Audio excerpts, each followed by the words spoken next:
So, hi. so, my work, I'll try to do in this 15 minutes to show the background of my work and try to make you go on a journey to understand what the concept and why I do this kind of work, yeah? And I hope you can follow me on this. So, my title is that one, Linguistics and Cult Conceptualization of Time and Indigenous Language of Brazil. So, I'm Vera, and officially I'm a second year now, and I just passed in my upgrade, so I'm a PhD student.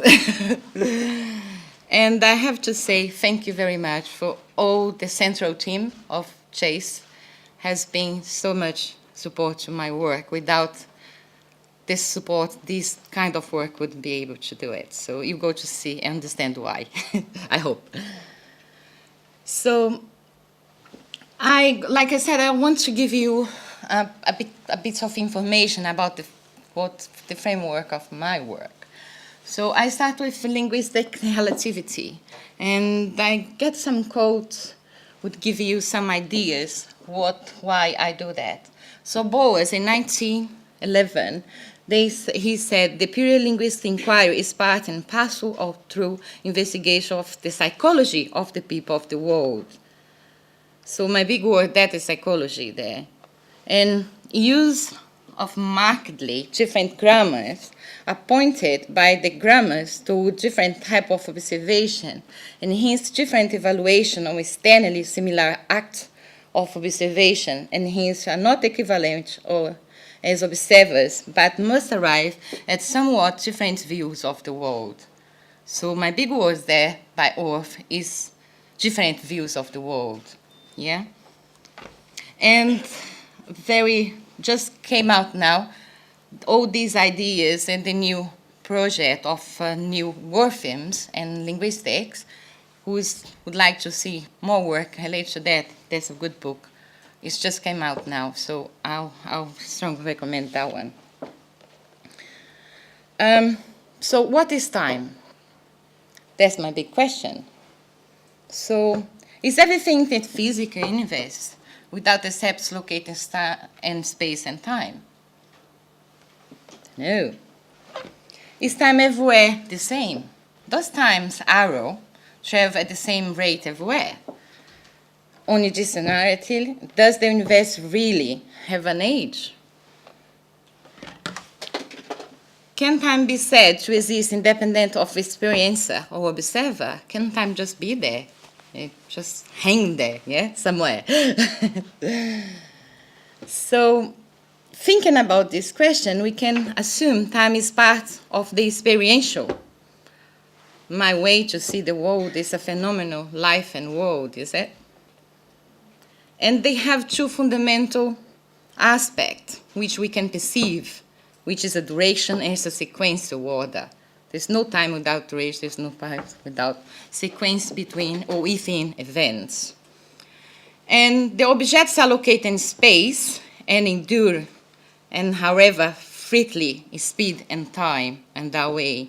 Events are located in time, as well as space, have property of duration succession. You agree with me on that, don't you? We employ temporal landmarks to orientate ourselves in time, just as we employ spatial landmark or space to orientate us in spatial time direction. I'll show you an example. Time can be measured. Time is metrical, yeah? And we call time as such. For example, the clock, the calendar time, yeah? Because those, they have boundaries are constituted by the segmentation of concept domain of time. So they are abstract and they are measured, yeah? That's the good thing. You can count, you can measure that. So that's what we call time as such. And then we have some examples. Hours, weeks, and our culture. Yeah, second, this relation can be based in astronomical, like the sky or the navigation before. And then we have the cycle events. The events come and go. And they are conventional. We convention that, yeah? And they have a duration, and the main thing is depend and counting, and depend the number system we have, right? So we have the calendar. The calendar system has some instrument which divide the substance of time as such into quantity units, yeah? We divide months, weeks, yeah? And then we measure that by numbers as well. And then we have a recursive structure which in different time intervals units are embedded with each other. And then we have the calendar is a cycle. They go and really, really heavily depend upon the system of numeric we have. For example, Maya calendar is a good example of embed all these things, if you see. It's amazing how they do that. So in language, so we have a spatial landmark. For example, here is a table. This room, Milton Keynes, London, is a space, yeah? That's what we call spatial landmarks. The same way we have temporal landmarks. Today, yesterday, Monday, September, my birthday. And these temporal landmarks have duration, seconds, minutes, hours, season. We can say use adjective to also give this idea of duration, yeah? If it's long or short. You feel me? So Friday, today, 20 November, they're elected fit Open University. So Open University, this theater, 20 November is the time. So we have a time and location. It's the same to do. And then we do understand what time is here, right? So I'll be strictly timed. Yeah, you'll not be allowed to run over the 15 minutes. So you can see the way we do in language and our culture, and everything represented in this sentence, right? Time, space, and numerical system, duration, everything's in there. So we call these spatial metaphors. Let's go to look for this one. We are looking forward to the bright tomorrow. We are failing behind the schedule. We are ahead of the schedule. So these words, forward, behind, and ahead, they are spatial words. They are not time words per se. But when you make this metaphor, they are strictly time thing. They are not talking about space, right? Can you see that? Yeah. So we can move in our imagination along a timeline. Correct? Yeah? So a big example of this way we do in our culture is we are coming up to a new year. Or Christmas is coming up now, is it? So, or the event New Year is coming up from the future to the present. Time flowing a long time. If I'm coming up to the new year and the new year come up to here, it's like there's a line representing there. Yeah, you move from the now to the future move to now. Something like that. So these we call conceptual schemes, yeah, in which we organize space and time metaphors in our language. For example, if I come up to the new year, I'm going to the new year, so I'm ego. So we call this moving ego, right? So events move to the past to a long timeline. For example, the new year come up. Yeah, the new years come up. It's like the time new year, which is a landmark of time, come up. They come up in this land, but they are in the future. I come to here now. Yeah, that's the idea you mapping when you think about these situations. So the future is located in front of the experience, the past behind the experience in English. That's a good thing, because when you think about the future, you locate visually, mentally, in front of you, yeah? You didn't get yet. But when you talk about future, you always present in the front of you. But when you think about past, we have a special, it's gone. I don't want to go back anymore. And use back and gone. So it's like the past is here, behind me, right? You agree with me? Yeah, in our society we do that, right?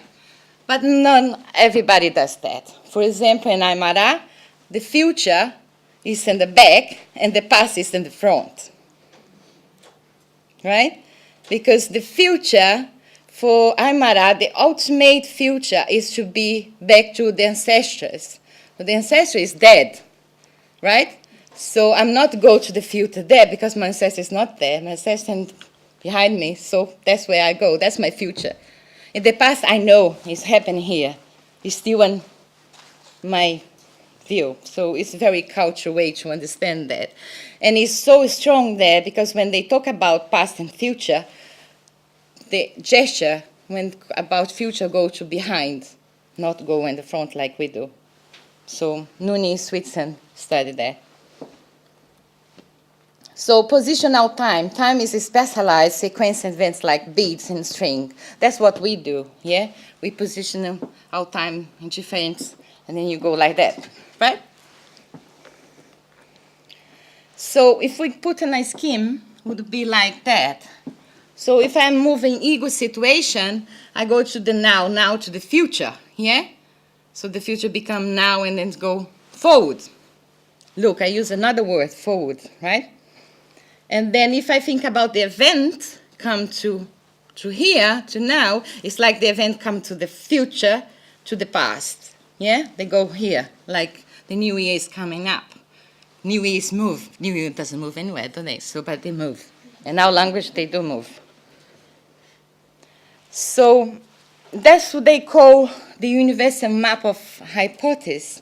These guys said time as space, as a deep metaphor for all human beings, and it is common across cultures, psychologically, real, productively, and profoundly entrenched in thoughts and language. Foucault and Tan in 2008 said that. So, that's my big question of my work. Do we find the same ideas about time in all language and culture, like said Foucault and Tan? So my aim of my research is to investigate the way in which indigenous Amazonians concept of time are organized and expressed in language and structure, cosmology, myths, and kinship and structures.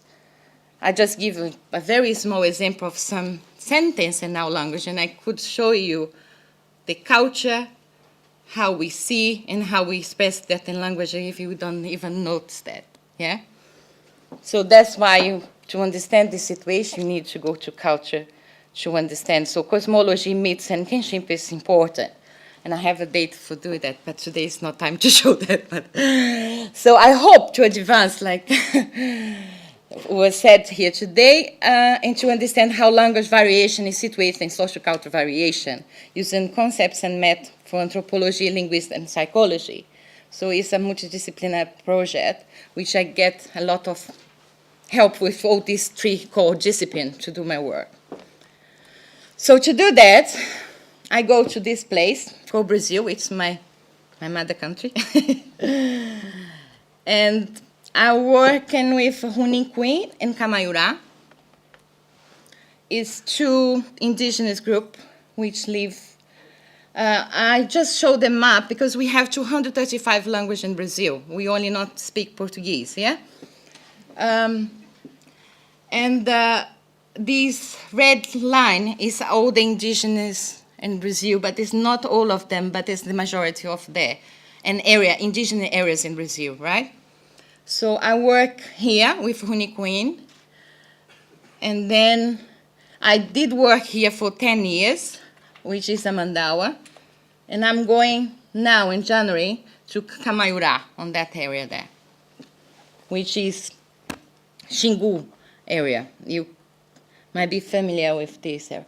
This area is a great Amazon in Brazil, right? So, Runicuim, who are they? So there we are. I went there in January. Chase found that. Thank you. So here, just some example. That's me with the children. We spent 5 days on this boat. And finally, we get to the village. We had a big party and food and everything. So that's the ladies cooking. and eating. That's the men's by the river. That's when they had the party for me. And that's the boat. I spent 5 days inside this boat. And I was like that. Happy ever after. So these people speak language called Hunikuin. So they are linguistic families called Pano, which is Pano language is speak when you go to the map of Brazil there they have Acre, Peru. So there's the border of Peru there, and they speak Pano language there. So Hunikuin is one of these languages. I think it's 7 languages speak on this family. The population in Brazil is 7,000. In Peru is more than 2,000, yeah? So they are not one. Oh, this, I wouldn't do the job without Chase, but also without my partners in the village. Joaquin Hunikuin, he just finished his PhD. He's a linguist, so he's working with me on this project. Without him, I wouldn't be able to do that either. So, and he bring him to his family, to his house, and he's the one really work together with me. My thesis, not I do, is we do together. Kamayura. These some children of Kamayura. That's the village. They call it an Upper Xingu. That's the house. They send image to me showing where my lab. That's my lab. That's where I stay for 20 days next time in January. Yeah, that's my lab. And that's the way the people look like. And that's the ladies. And they do work like that. They are in the gala dressing. They are dancing there. So, in the same way, I wouldn't be able to do my project if I didn't have the help of the village. This another colleague of mine. He's Wari Kamayura. He's also a PhD student. He also doing linguistics, and we work together in the same project. So he's doing his thesis there, and I'm doing mine here. So Kamayura belong to Tupi-Guarani family, and this language is spoken in Mato Grosso, where I show in the middle of Brazil there, and the region is Upper Xingu region. Yeah. The population is 467. So, and Tupi-Guarani language is the biggest family language in Brazil. We have the majority of the 200 language I told you. I would say 100 languages spoken on this family, Tupi-Guarani family, or Tupi only. So the guy I always talking about is Wolf. In 1950, he went to the Hopi people and did a lot of research there, and he found this one. The Hopi speaker has no general notion of intuition of time, as a smooth flowing continuum in which everything in the universe proceeds in an equal rate, out of a future through a present into the past. That's the line, remember? Movie Ego. Or and in which to reverse to the picture, the observer is being carried out in the stream of duration continuously away from the past to the future. That's the movie Ego situation. So Hopi people didn't do that either. So, thank you.